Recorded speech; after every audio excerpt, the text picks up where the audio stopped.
Baada ya dirisha kubwa la usajili barani Ulaya kufunguliwa rasmi mnamo Juni 15, 2026, ifuatayo ni takwimu inayoonyesha wachezaji waliosajiliwa kwa ada kubwa zaidi kwenye msimu huu wa kiangazi. Mshambuliaji wa kimataifa Morgan Rogers, raia wa Uingereza mwenye umri wa miaka 24, ndiye mchezaji aliyesajiliwa kwa ada kubwa zaidi. Asajiliwa rasmi tarehe 21 Julai 2026 akitokea Aston Villa na kwenda Chelsea kwa ada ya euro milioni 138 ambayo ni sawa na shilingi za Kitanzania bilioni 420. Nafasi ya pili yupo kiungo raia kutoka Uingereza Elliot Anderson ambaye pia kwa mujibu wa Sky Sports alisajiliwa Juni 2 mwaka huu akitokea Forest ya Uingereza na kwenda Manchester City ya Uingereza pia kwa ada ya euro milioni 135 ambayo ni sawa na shilingi za Kitanzania bilioni 411. Tatu bora inakamilishwa na Yan Diomande, winga raia wa Ivory Coast ambaye alisajiliwa Agosti 6 akitokea klabu ya RB Leipzig inayocheza ligi kuu nchini Ujerumani maarufu kama Bundesliga. Amekwenda Real Madrid ya Hispania kwa ada ya euro milioni 125 ambayo ni sawa na shilingi za Kitanzania bilioni 375. Kiungo wa kati raia wa Italia Sandro Tonali anashika nafasi ya 4 katika wachezaji waliosajiliwa kwa ada kubwa katika dirisha hili akitokea Newcastle ya nchini Uingereza na kwenda Tottenham Hotspur kwa ada ya euro milioni 108 ambayo ni sawa na shilingi za Kitanzania bilioni 324.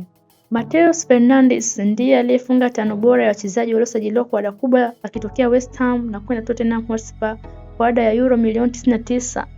ambayo ni sawa na shilingi za Kitanzania bilioni 297. Nafasi ya 6 imeshikiliwa na kiungo wa kati raia Brazil Bruno Rodrigues Moura ambaye amesajiliwa Agosti 8, 2026 akitokea Newcastle na kwenda kwa washika mtoto wa Arsenal kwa ada ya euro milioni 88 ambayo ni sawa na shilingi za Kitanzania bilioni 204. Kwenye nafasi ya 7 yupo winga raia wa Uingereza Anton Gordon aliyesajiliwa Julai 1, 2026 akitokea Newcastle ya Uingereza na kwenda klabu ya Barcelona ya nchini Hispania kwa ada ya euro milioni 80 ambayo ni sawa na shilingi za Kitanzania bilioni 64. Huku nafasi ya 8 yupo kiungo raia wa Hispania na mshindi wa Ballon d'Or ya mwaka 2024 Rodri ambaye amesajiliwa Agosti 8 mwaka huu na Barcelona ya Hispania akitokea Manchester City ya Uingereza kwa ada ya paundi milioni 65 ambayo ni sawa na shilingi za Kitanzania bilioni 233. Jeremy Jacquet ndiye aliyeshikilia nafasi ya 9 katika wachezaji waliosajiliwa kwa ada kubwa barani Ulaya kwenye dirisha la usajili la msimu wa kiangazi akitokea Rennes ya nchini Ufaransa na kwenda Liverpool ya nchini Uingereza kwa ada ya euro milioni 64